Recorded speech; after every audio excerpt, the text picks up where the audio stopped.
The year was 1935. Mental illnesses plagued countless individuals, yet treatments were limited and largely ineffective.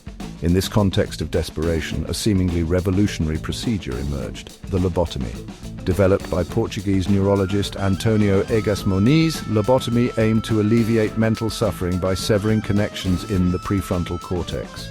Early reports claimed some success in reducing agitation and aggression in patients. The medical community, yearning for a cure, embraced lobotomy with open arms. The stage was set for a dark chapter in medical history, one marked by misplaced optimism and devastating consequences.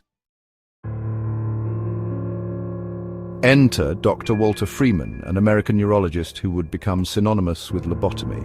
Freeman championed a quicker, less invasive version, the transorbital lobotomy, also known as the ice pick lobotomy. This method involved inserting a sharp instrument above the eyeball, hammering it through the thin bone of the eye socket and into the brain. Freeman's streamlined procedure, performed without anesthesia, could be completed in minutes. This efficiency enabled him to perform thousands of lobotomies across the United States, often in makeshift settings like his van, the lobotomobile. Freeman traveled the country promoting lobotomy as a miracle cure for a wide range of mental illnesses. Lobotomies were performed on patients with minimal consent or understanding of the procedure's irreversible effects. The era of the ice pick lobotomy had begun, leaving a trail of devastation in its wake.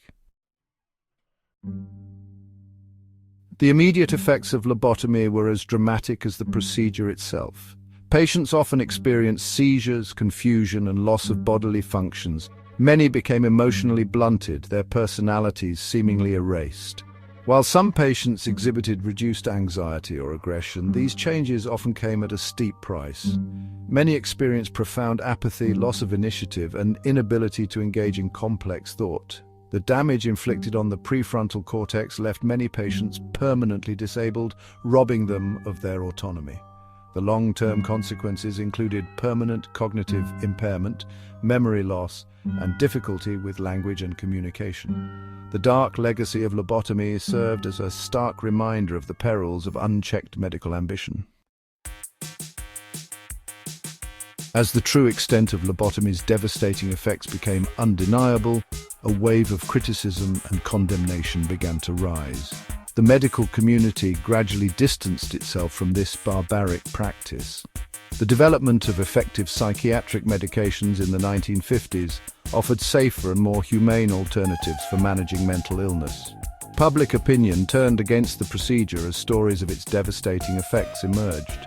By the 1960s, lobotomy had largely fallen out of favor, its legacy forever tarnished by countless lives destroyed. The procedure became a cautionary tale, a stark reminder of the potential for harm when medical intervention lacks rigorous scientific scrutiny and ethical oversight.